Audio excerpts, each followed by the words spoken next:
Muito obrigada, galera, por terem vindo aqui ver minha palestra. Quem aqui veio nessa sessão, né, tem várias outras acontecendo no momento, por causa da palavra chatbot? Uau! Quem veio por causa da palavra combinada, né? Chatbot generativo. Ó, vocês sabem o que é chatbot generativo? Vou pular esse slide. Brincadeira. E quem veio por causa do TensorFlow? Legal, legal, da hora. Acho que o chatbot foi mais famoso. Assim. Eu sou a Bárbara. O meu Twitter é esse, BHBBC, se vocês quiserem postar fotinhas, depois eu retuito. Eu tirei essa foto muito elegante recentemente, então eu coloquei ela nos meus slides. Eu sou mestra em sistemas de informação, né? Eu fiz lá na USP, com foco em AI e NLP, por isso que eu gosto bastante de pesquisar sobre processamento de linguagem natural. Eu sou organizadora do Railsgirl São Paulo, Women Dev Summit e o Women in Data Science. Esse ano eu fui uma das ambassadors, junto de várias dessas mulheres maravilhosas que estão aqui na frente também. E hoje, o Women in Data Science ele também está ajudando no Community Night na QCon, que são daquelas palestras que vocês acabaram de ver agora. Fiquem até depois da minha palestra para o Community Night.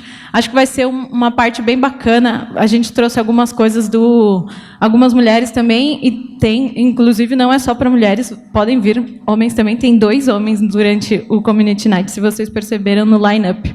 E eu sou team leader do time de Data Science na Acreditas.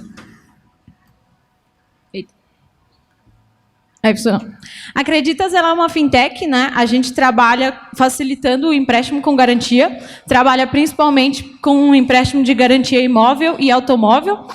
E eu entrei na Acreditas já tem 5 anos, quando ela era bem pequenininha, e hoje ela tem mais de 600 funcionários. E a gente está com um stand aqui na QCon, a gente vai estar amanhã também. Então, quem quiser saber mais a respeito, pode passar lá e conversar com a galera. Ou, se vocês quiserem tirar dúvidas também no final e não tiver tempo, eu estarei lá. Amanhã eu não estarei, porque eu estou de férias, mas vocês podem me seguir no Twitter e perguntar depois, se não der tempo. Ah, não está funcionando. Eu só queria fazer um pequeno disclaimer. Essa palestra nasceu porque eu comecei a fazer um chatbot lá na Acreditas, e aí eu vou explicar sobre qual chatbot eu criei lá, né? E aí eu comecei a pensar em como eu poderia melhorar esse chatbot que eu criei e como é que são feitos outros tipos de chatbots mais robustos. E aí eu tinha terminado o mestrado, estava meio sem fazer nada, e eu falei, acho que eu vou fazer um chatbot. Então, o disclaimer aqui eu fiz usando a minha máquina, tá? E usando o Colab depois com GPU, e foi eu que fiz, não foi um time gigantesco de ciências de dados. Calibrem as suas expectativas se vocês acharam que vocês iam fazer uma nova Cortana aqui neste momento, não é o que vai acontecer. Mas façam em casa, porque é muito legal, e vocês podem usar algumas técnicas, até de coisas que a gente viu hoje, por exemplo, na palestra da Gé e da Fernanda, para melhorar a rede neural que vai construir esse chatbot, e depois me mandem, falem assim, eu consegui fazer o meu chatbot falar diferente do seu, Bárbara. Eu vou ficar feliz. Não está funcionando. Beleza. E aí, falei já demais. Por que eu fiz? Foi por causa disso. Então, eu evoluí um trabalho que eu já tinha feito na Acreditas. E agora eu vou explicar para vocês os tipos de chatbot. Quando eu falo que vem os 2 microfones. Entendi.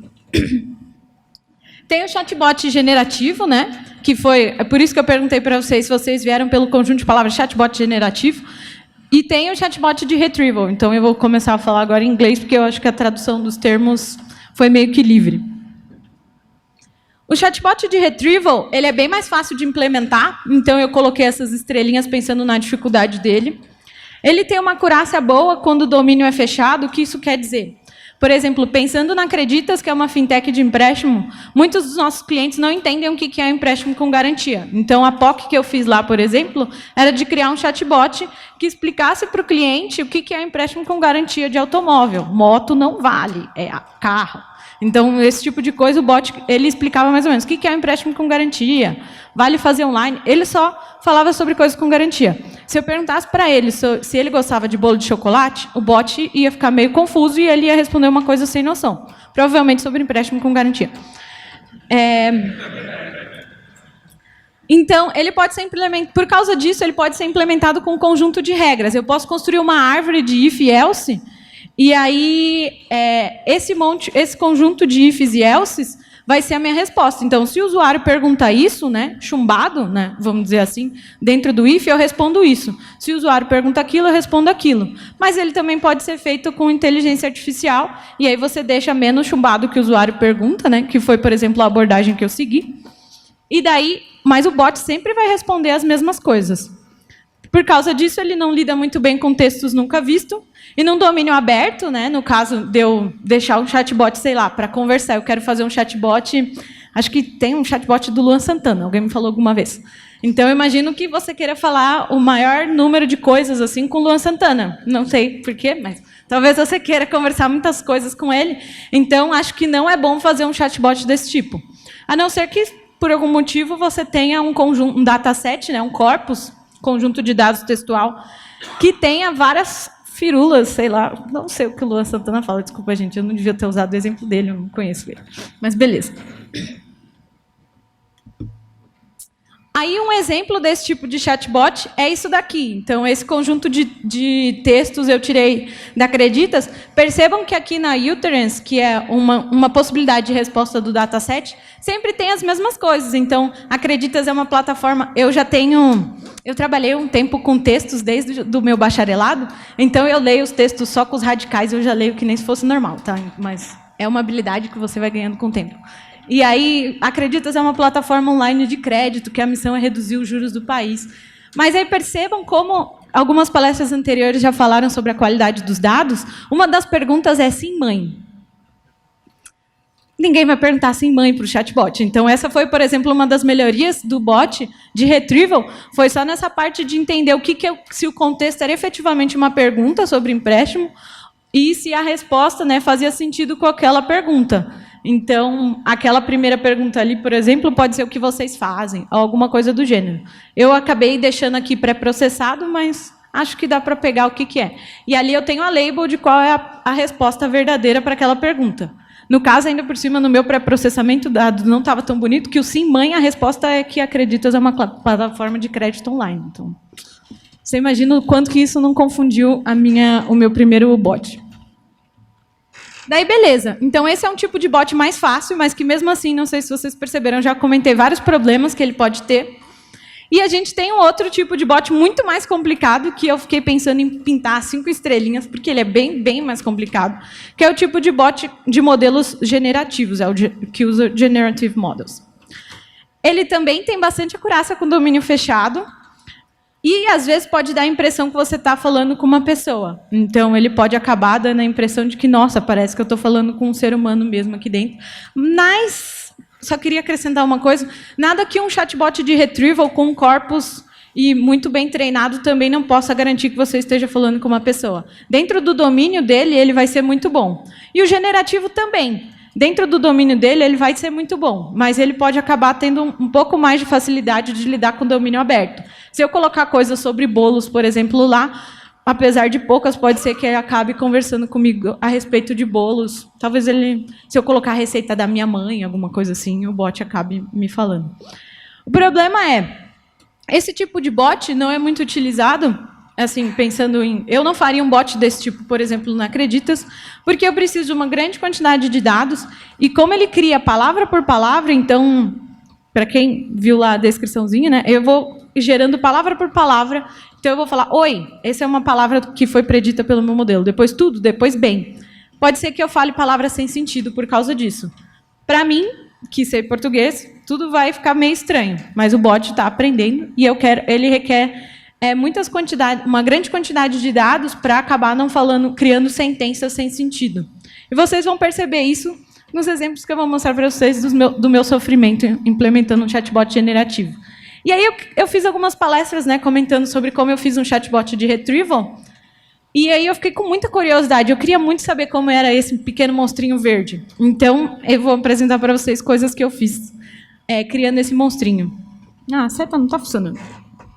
Assim, pronto. Um tipo de exemplo é esse chatbot, que tem até um curso do Udemy que eu fiz, ele chama esse chatbot The Best Chatbot, que foi esse carinha, ele construiu um wrapper para sec-to-sec usando TensorFlow puro, e aí ele constrói esse chatbot que é o BATS. Então, vocês vão perceber agora nesse GIF aqui, que eu peguei lá da página do GitHub dele. É muito rápido, até eu apresentando um trabalho, a galera falou, nossa, podia ter posto um sleep, né? Porque quase não dá tempo da pessoa terminar de digitar, ele já respondeu. Então, vocês podem perceber que ele é um chatbot generativo aqui, e eu sei porque eu vi o código. Então, ele está bem legal, ele está respondendo umas coisas que fazem bastante sentido, e vocês podem pegar o código dele, depois dos meus slides, eu vou deixar um bit.ly, então vou ter várias referências, e vai ficar disponível para vocês, então fiquem tranquilos, no final ficam todos os meus slides disponíveis, vocês não precisam tirar fotos de todos. Mas está tudo ali, depois, se vocês quiserem pegar esse bot dele e testar na máquina de vocês, aviso, precisa ter uma boa GPU para rodar isso aqui. E aí, quais são os grandes desafios desse chatbot generativo? Bem, o tamanho da pergunta pode ser diferente do tamanho da resposta, então eu vou ter que ter uma rede que aceita esse tipo que lida com esse tipo de problema. Eu posso perguntar, oi, tudo bem? E você começar a dizer todos os problemas da sua vida. Não sei se eu quero falar com um chatbot desse jeito, mas pode ser uma possibilidade. Ou eu posso fazer uma pergunta muito pequena e a resposta ser muito maior. É necessário também saber a pergunta e tudo o que foi falado até o momento. Então, a rede que eu vou comentar para vocês, a rede neural, ela também é utilizada para tradução. Então, deixei esse GIF de exemplo da pessoa falando que não está usando o Google Tradutor para fazer o trabalho de espanhol, está aqui tudo sendo traduzido para espanhol. Percebam que também é palavra por palavra. E, do mesmo jeito aqui, se eu não tiver o contexto, e aí eu vou falar várias vezes essa palavra contexto, do que foi dito até então, a minha tradução pode deixar de fazer sentido. Aí eu fazia espanhol quando eu estava no ensino médio e eu usava o Google Tradutor. Alguém lembra quando o Google Tradutor era bem, bem ruim, que eram umas coisas bem loucas assim nas frases? E aí você não podia usar, você usava o Google Tradutor quase de dicionário, na preguiça, assim. Eu pareço novinha. Mas... E aí, tipo, hoje ele é muito, muito melhor. E uma dessas melhorias foi por causa dessas redes que são usadas. Tem até um artigo bem interessante, depois eu vou procurar e vou postar no meu Twitter, sobre a evolução do Google Tradutor e como as redes neurais foram um grande influenciador nessa evolução do Google Translate. Funcionou. Então, agora, beleza, eu comentei várias vezes sobre redes neurais. Acabou-se a introdução sobre chatbots e eu vou comentar um pouco sobre redes neurais recorrentes. Então, a gente já viu hoje sobre números, hoje no Keynote, né, sobre o MNIST, e a gente viu também na palestra da Jéssica e da Fernanda sobre Deep Learning. Então, eu vou continuar falando sobre isso agora, só que dessa vez para texto, igual o Juliano falou no início. Então, vou começar explicando uma nova rede, diferente da que foi apresentada, mas que também é uma rede neural recorrente. A rede neural recorrente ela faz uso de informação sequencial e considera que os inputs eles são independentes, né? No caso, não são totalmente dependentes dos outputs. Normalmente, quando você vai pesquisar uma RNN, você vê aquele primeiro desenho em que tem um loop ali dentro, mas ela pode ser quebrada em várias camadas, em que cada camada tem um tempo. Então, lembra que eu falei para vocês sobre as palavras? E aí a gente vai usar o poder da sequência, porque cada palavra junta, né, forma uma frase. Então, o tempo que eu falo cada palavra vai fazer a minha frase e vai fazer com que a minha frase tenha sentido. E todas as palavras juntas da minha frase é que fazem com que aquilo lá que eu falei para você faça sentido e que que você entenda e consiga me responder. Então, esse T ali são as palavras no tempo que eu vou agregando. Ah, funcionou a seta. E aí? E aí, por que eu não uso uma RNN simples aqui? Vamos chamar ela de vanilla. As RNNs elas têm dificuldade de lembrar dependências de longo e curto prazo, que é o problema do Exploding or Vanishing Gradients. Quem quiser saber mais, tem um link ali a respeito. E aí, a gente precisa de uma outra rede neural um pouco mais robusta, uma outra arquitetura, né? Um pouco mais robusta, que aí é a LSTM que vem ao resgate, que é a Long Short Term Memory, a rede de Long Short Term Memory.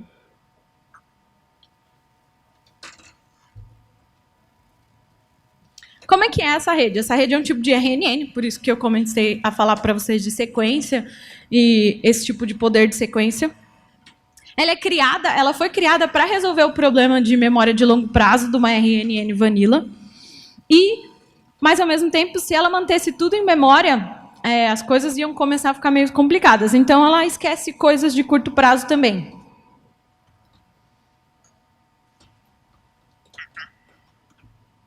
Beleza. Ela trabalha com 3 portões que permitem que a rede escolha como guardar as memórias. Então, a rede possui um gerenciamento próprio da memória dela, que é o input gate, o output gate e o forget gate. Esse daqui é um exemplo dessa rede, mas mais para frente eu vou mostrar um desenho mais complexo.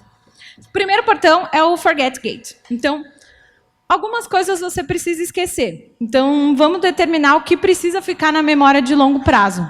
Vamos supor que eu esteja conversando com a minha sogra. E aí, algumas coisas eu estou ignorando o que ela está falando. E porque eu não preciso saber tudo naquele momento. Ela está falando e eu estou assim, beleza, ela está falando várias coisas, mas eu não vou guardar isso para mim. Mas pode ser que eu esteja querendo saber dela o que eu vou dar para ela de aniversário. Mas ela está falando várias outras coisas, sei lá, do meu marido, e aí eu não estou a fim de saber. Mas eu só quero saber dessa extração. Então, essa informação meio que eu vou esquecer. Sei lá, ela está falando do tempo. Não quero saber do tempo nesse momento. E aí tem o portão de entrada, o input gate, que ele determina quanto da entrada vai ficar na memória de longo prazo da rede, o cell state.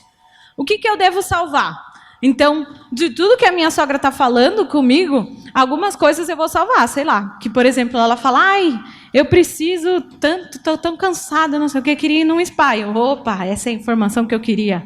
Ela precisa ir num spa. Todo o resto eu estava ignorando até o momento, mas essa informação do spa é um texto relevante para mim. E aí tem o output gate, que determina o que deve ser considerado como saída. Nem tudo na memória de longo prazo é útil. Algumas coisas eu devo ignorar, mas não significa que eu vou excluir. Então, sei lá, ela estava falando do tempo, eu vou excluir. Mas algumas outras coisas que ela está falando sobre, sei lá, cores que ela gosta e coisas assim, eu vou guardar para mim. Pode ser que seja uma informação interessante no futuro, mas não serve para mim nesse momento. Eu quero saber o que ela vai ganhar e o rolê do spa lá já me ajudou bastante.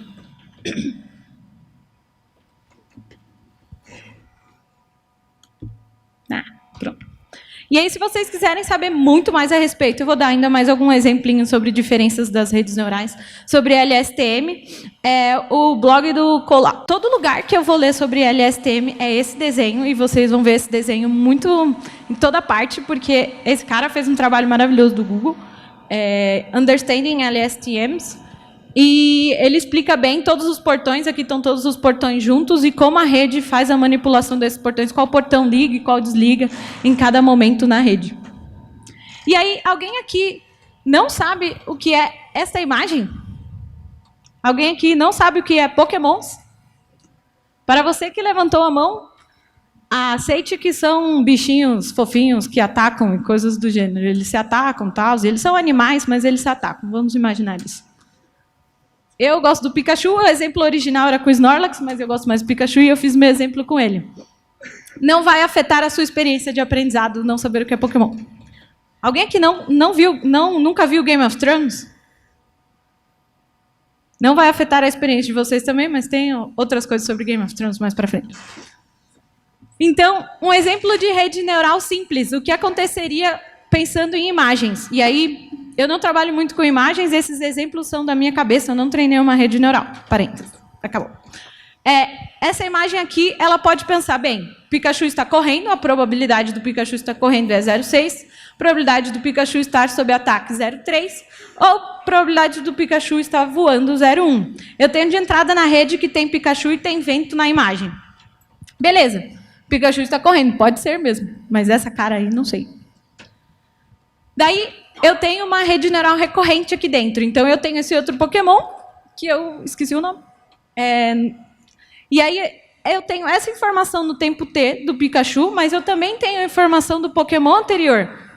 Eu tenho ali que o Pikachu está sob ataque, mas eu tenho agora no input Pikachu, vento, e uma nova informação, que é a batalha, que foi me dada porque eu tenho informações anteriores. Na memória, eu tenho que o inimigo está na tela também, assim, mais ou menos na RNN. Só que lembra que a RNN não faz uma boa gestão de memória.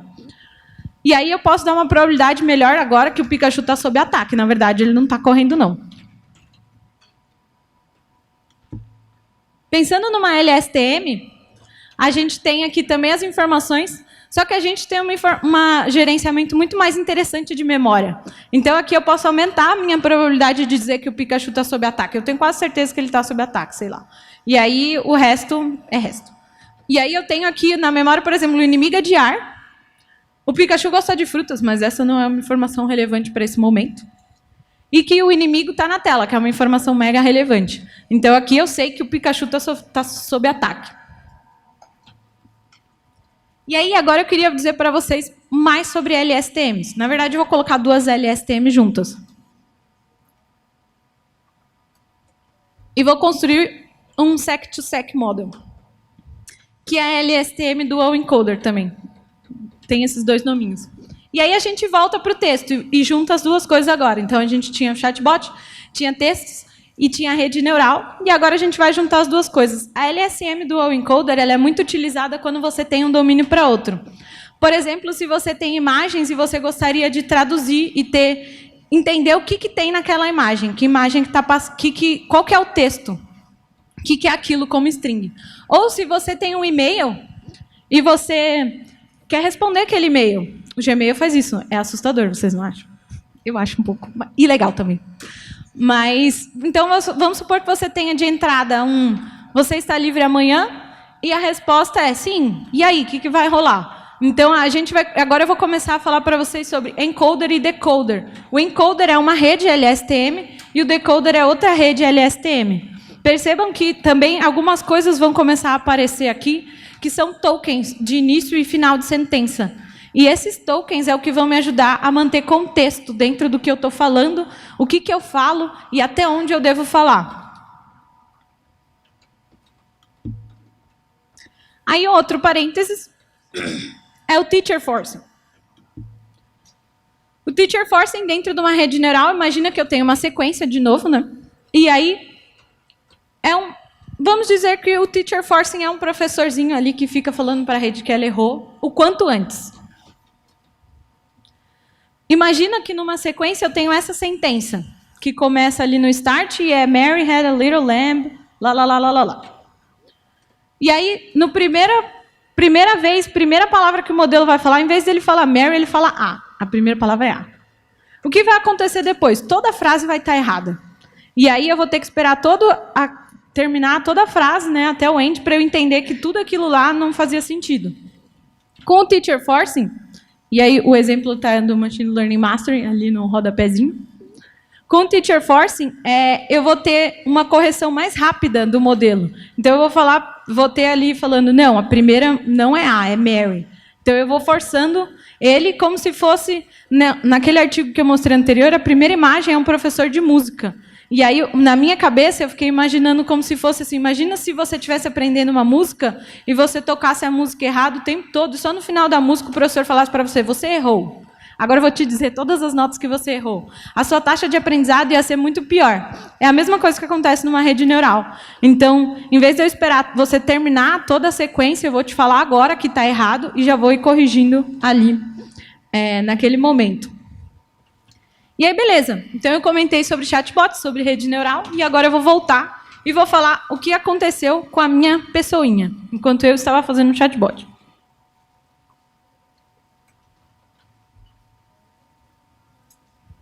Primeira coisa, eu achei um curso no Udemy que era Deep NLP e chatbots. Eu falei, nossa, vários buzzwords, eu vou comprar esse curso aí, baratinho. E aí, espera a promoção, favorita. Fica a dica aí, quem quiser depois fazer o curso. Está sempre em promoção. E aí, a primeira coisa que eu fiz foi TensorFlow purinho. Então, peguei o TensorFlow e fiz um chatbot.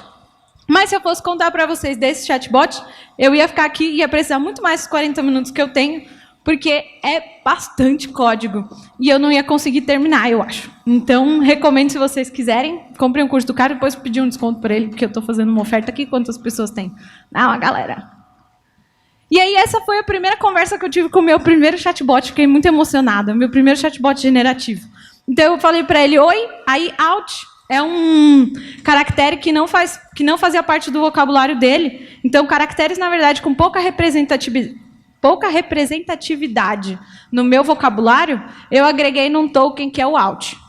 E aí ele começou a falar bastante out para mim. Então eu falei para ele, ele falou não era out, aí eu falei que eu era Bárbara, qual era o nome dele, ele falou que não sabia e não era um out. Eu, beleza, já entendi. Eu falei, o que você quer que eu te chame? Ele falou, não sou out, mas não me disse ainda. E aí eu perguntei se ele estava com fome, resolvi mudar o assunto. Aí ele falou, não tô. Aí eu, nossa, a primeira resposta fez sentido, fiquei muito feliz. Depois de 4 tentativas. Daí eu perguntei para ele se ele queria comer pizza. E ele falou, não sei. Aí eu falei, você é o Jon Snow? Ele, não sei. E aí quem não sabe Game of Thrones não vai rir dessa piada. Mas é só isso que vai acontecer com vocês. Aí eu perguntei para ele se ele queria construir um boneco de neve, sei lá. Aí ele falou que não era out de novo. Eu, não, de novo, aconteceu. Aí eu comecei a fazer Frozen ali, aí ele falou que não sabia. Aí eu falei para ele, pô, tô chateada com a sua performance, acho que você devia ir para a cama. Aí ele falou, não tô chateado. Ele é ousado, esse chatbot. Aí eu disse tchau, tchau era a palavra de saída do loop. E beleza. Aí eu fiquei, pô, esse chatbot aí é muito ruim. Eu vou fazer outro. E no próprio curso, o instrutor fala, existem outros chatbots melhores, melhorem a arquitetura, usem outras coisas e tal.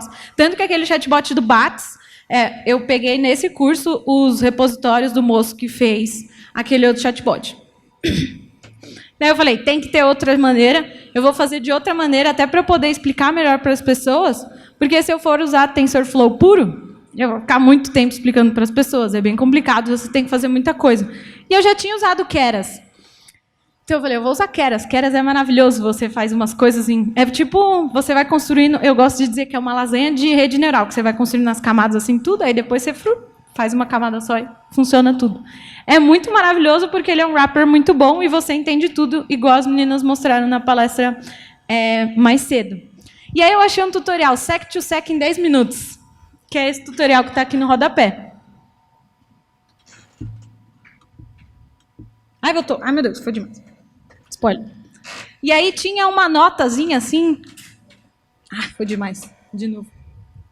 E se eu quiser usar Word Level Models com Integer Sequences? Então, o tutorial original ele é de char e é um tutorial de tradução. Então, ele pega um texto em inglês e traduz para francês, ou vice-versa. Não me lembro mais neste momento. Pode ser que seja o contrário. E daí ele tem uma nota, ele fala, eu fiz com char, mas para fazer com palavras é muito simples. É só você fazer essas adaptações. Aí eu falei, é isso que eu queria, maravilhoso, vou fazer em 10 minutos. Só que não foi bem assim. Foi bem triste, na verdade. E aí um pedaço desse código, por exemplo, o que ele falava você só precisa adicionar uma camada de embedding no Keras e segue. E aí tinha um monte de X, e esses X, por exemplo, que não estavam bem definidos, vocês vão entender mais para frente porque foram um pesadelo na minha vida. Porque depois você precisa conversar com o bot. Então você precisa desse modelo. E estava cheio de X, e os X se sobrescreviam, e eu não conseguia conversar com o bot no final. Aí eu falei, beleza, eu vou começar a fazer isso aqui e vou fazer uma primeira tentativa. Essa foi a minha primeira tentativa de fazer o bot com Keras. E aí eu pensei muito se eu ia deixar ou não esse slide, mas eu quis mostrar para vocês, persistam. Não há, faça ou não faça, não há tentativa, não é mesmo? Então, essa foi a minha primeira, eu quase chorei, eu falei, meu Deus, como eu vou apresentar isso na QCon? E aí, eu quero mostrar para vocês o que aconteceu depois. Então, depois de vários dias, na verdade, aquela foi a tentativa de 10 minutos. Depois de vários dias que eu fiquei estudando Keras, TensorFlow, e como que eu ia arrumar aquele monte de X que estava perdido lá na rede, e várias outras coisas, na verdade, que eu vou ir mostrando para vocês, o que eu fiz? Essa é uma das primeiras versões do que saiu depois, continuo aqui com a minha credibilidade. Então, a hora que ele falou hello, a hora que eu falei hello, e ele falou I'm here, eu quase chorei. Eu falei, meu bot. Aí ele falou alguma coisa que fazia sentido. Aí eu perguntei para ele da pizza, né? Que eu falei, beleza, a pizza deve ser um assunto interessante. Aí ele falou, ok. Aí eu perguntei, e aí, esse é um encontro? Meu marido estava do meu lado. Ele falou, o que você está fazendo? Aí o bot falou que era mesmo. Aí eu perguntei para ele se ele estava afim de mim, aí começou já umas coisas meio estranhas. Aí essa frase ali já não tem muito sentido. Aí eu falei, vai, você consegue. Aí ele também falou uma outra frase meio esquisita. Falei para ele que ele era horrível. Daí ele falou um Anki, que eu era o unknown também, que eu juntei todas as palavras que são pequenas no vocabulário. Imagina, por exemplo, que tem vários nomes próprios. Todos esses nomes próprios viraram esse token unknown, eles foram agregados ali dentro. Aí eu falei para ele, desculpa aí. Aí ele falou, eu sei. Aí eu perguntei para ele como ele estava se sentindo, achei unknown até engraçado, beleza, não sabe. Perguntei para ele se eu devia ir embora, ele falou que sim. Eu falei para ele calar a boca, ele falou também que sim. E aí aqui também é outra versão, com outros números de hiperparâmetros da rede, pensando em número de épocas também. Então eu falei para ele se ele estava lá, e ele falou que estava. Perguntei para ele se ele estava mesmo, e aí ele falou, I am. Ficou meio estranho. Aí eu fiquei meio emocionada, que deu quase certo. Fiz um typo ali, mas dei o print mesmo assim. Ele falou umas coisas estranhas ali. Então percebam, por exemplo, que aqui nesse bot, tem até uma parte ali que eu perguntei se eu devia ir embora e ele não responde nada. Ele ainda não está tão bom, mas ele já está começando a falar algumas coisas que fazem sentido, mas ainda algumas frases não fazem sentido nenhum, eu não consigo nem traduzir. Aí ele falou que eu era um homem ali no rolê, aí eu falei que eu era uma mulher, aí ficou umas coisas meio estranhas. Aí eu falei para ele que eu senti saudades dele, né? Porque eu retreinei e toda hora eu estava sobrescrevendo no chatbot. Aí ele falou, eu sei. Fofinho, esse era fofinho. Então, que corpos que eu usei para fazer esse chatbot? Então, isso daqui já eu vou contar para vocês agora a minha história de sucesso. Eu usei o corpus do Cornell Move Dialog. Então, ele tem 220 mil conversas trocadas por 10.292 pares de personagens. Não tem texto de Game of Thrones, mas beleza. Então, não dava para... Eu não sei quais são os filmes todos que tem lá dentro. Até uma coisa que pode ser melhorada ali dentro. Ele tem 304.713 utterances, mais de 9 mil personagens de mais de 600 filmes. E aí, o que eu fiz de pré-processamento? Como essa parte é muito chata, então eu mostrei o chatbot para vocês ficarem animados e falarem, meu Deus, eu quero saber como ela fez isso. Que agora, esse é o dataset original. E aí você vai falar, por que você fez isso com você mesma? Mas eu queria ter um baseline, que era o meu primeiro dataset com TensorFlow, e ele usava esse dataset. Então, vários pré-processamentos que eu tenho, na verdade, são de limpeza. Eu tenho aqui, por exemplo, essas frases da Bianca e a Cameron ali, e aí, se vocês verem lá no comecinho, tem uma string, que essa string ali embaixo no Conversations é o grupo de conversas. Então, ali embaixo é que agrega as conversas. Não necessariamente é uma sequência. Ah, socorro, foi muito. Beleza. E aí, aquela coisa que eu mencionei para vocês, de pegar as palavras raras, que eu chamei aqui, pelo token Anki. Então, em alguns testes que eu fiz, por exemplo, eu peguei 10% do dataset virou token desconhecido. Aí, pensando num dataset com 49 mil palavras que eu deixei ali. Eu adicionei tokens de início e final de sentença, que quem lembra da rede que eu mostrei antes, eles são mega importantes para entender o contexto, então eu peguei, deixei lowercase, tudo, deixei em letras minúsculas, e aí eu comecei a adicionar tokens de SOS. É muito comum se vocês estão pesquisando coisas sobre chatbots ou tradução de língua, que é Start of Sequence, e o EOS, que é o End of Sequence. Às vezes vocês vão achar também outros tutoriais, igual o que eu mostrei, que só está Start direto no token ou End direto no token. Então, esses tokens são muito comuns. E aí, outro token muito comum também é o pad, que vai adicionar paddings, mas aqui eu não deixei como token, eu deixei string direto. Spoiler, vou falar mais para frente. Outra coisa que eu fiz também de pré-processamento aqui, e que pensando no primeiro chatbot que eu falhei miseravelmente, não tinha, foi filtrar textos muito grandes. Então, se a conversa era muito gigantesca, eu não estava interessada no chatbot textão do Facebook. Não sei se vocês querem conversar com ele, mas eu não queria. E aí eu removi, por exemplo, conversas muito longas do meu dataset, ou conversas que eram curtíssimas. E aí até deixei isso lá mais bem explicitado dentro dos hiperparâmetros no Jupyter Notebook, que eu vou mostrar para vocês. Na verdade, o pré-processamento eu peguei boa parte daquele chatbot do BATS, que ele tem um repositório só de tratamento de datasets.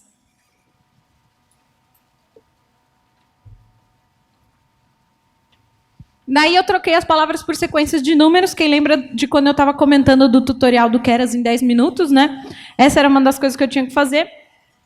Você pode fazer essa parte com NLTK ou com o próprio pre-processing do Keras. Então, aqui eu tenho, por exemplo, que é end start, porque eu peguei de outro exemplo, não é o meu bot esse, porque o meu é SOS ou EOS. E aí depois vem várias frases ali, perceba que não tem nada a ver com frequência de palavras nem nada, é só com a palavra e um número.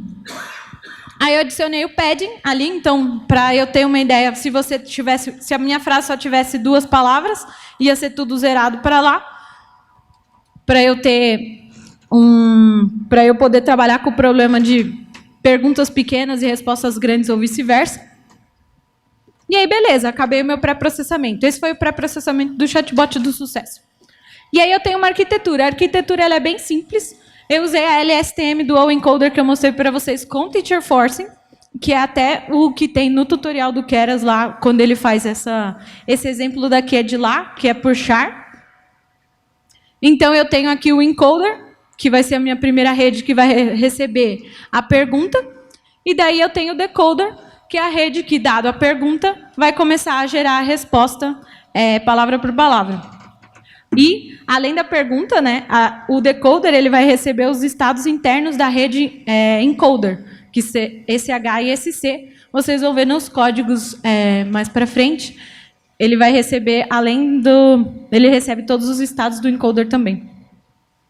Então, essa daqui é a minha arquitetura, como foi mostrado de manhã, isso é um print do Keras. A primeira, eu marquei minhas habilidades artísticas são meio baixas, eu tentei desenhar e não funcionou, então achei melhor fazer assim, usando o próprio output do Keras. Então, eu tenho um input, uma camada de embedding e uma camada de LSTM como encoder, e aí eu tenho, do outro lado, né, um input, um embedding, uma LSTM de decoder e o dense, que vai fazer no final a conexão de todas as camadas, que vai juntar todas as 2 LSTMs. E aí, beleza, então, eu tenho uma rede e eu gerei o bot. Só que não é assim que eu vou... Percebam que o meu input são números. Então, eu preciso pegar esse número, converter esse número, a sua pergunta para um número, pegar esse número, colocar na rede de decoder, passar para o decoder. Então, ele é um processo meio complicado, não é assim só chegar e sair digitando coisas. Então, a primeira coisa que você tem que construir é um modelo de inferência. Então, você vai fazer o encode da sequência de input e passar para o decoder. Imagina que eu tenho um exemplo com chars, mas você pode pensar nesse exemplo como se fosse com palavras. E aí eu vou recolocando no decoder, cada palavra que a rede gera, eu vou dando append ali, até que eu gere a palavra stop. Então, eu vou colocando no decoder o estado inicial input SOS, como se fosse... Eu fiz uma pergunta, eu vou rodar o encoder para saber o que é aquela pergunta, com o estado de SOS, que é o começo da minha resposta. E aí, a saída vai ser o próximo target, por aí vai. Eu vou dando append nela e vou recolocando. Eu vou concatenando todas as palavras até que eu ache o token de fim de sentença. Ou, no meu caso, eu coloquei, por exemplo, aquele primeiro chatbot, não sei se vocês perceberam, o da falha, ele reescrevia day até infinitamente, assim. Porque eu também coloquei uma outra condição de parada, que era se ele atingisse um número máximo de caracteres, senão ele ia estar printando day até o fim dos tempos. Aí, agora, eu tenho um notebook aqui para apresentar para vocês. Agora eu posso falar aqui. Eita.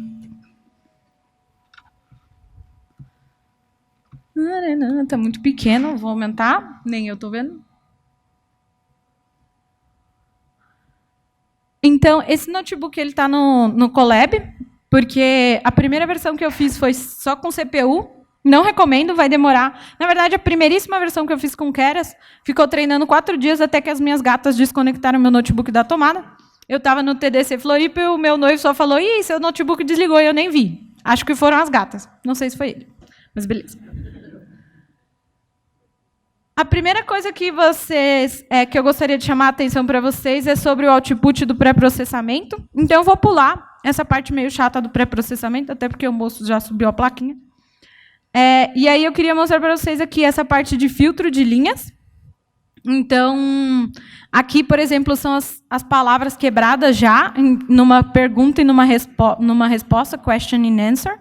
E aí vocês percebam que a resposta, e somente a resposta, que tem os tokens de começo e final de sentença, porque é ela que eu estou fazendo a predição, então é ali que eu preciso entender o que tem contexto.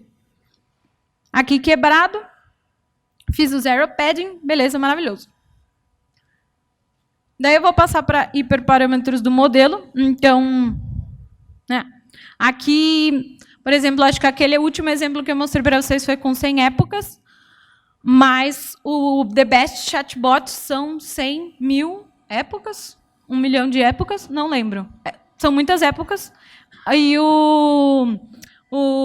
aqui dentro do Colab você só tem 12 horas de uso. Então, se você for usar mais de 12 horas, não vai dar certo você usar o Colab também. Tem uma máquina muito boa.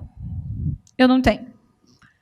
E aí aqui eu usei 1000 para o número de samples. Uma coisa que foi muito importante para mim, eu vou até fechar aqui para dar para ver melhor, que me ajudou bastante aqui dentro da configuração da LSTM. Então, eu tenho esse input, eu tenho a camada de embedding aqui dentro. Dentro da camada de embedding, eu preciso deixar claro que eu tenho padding.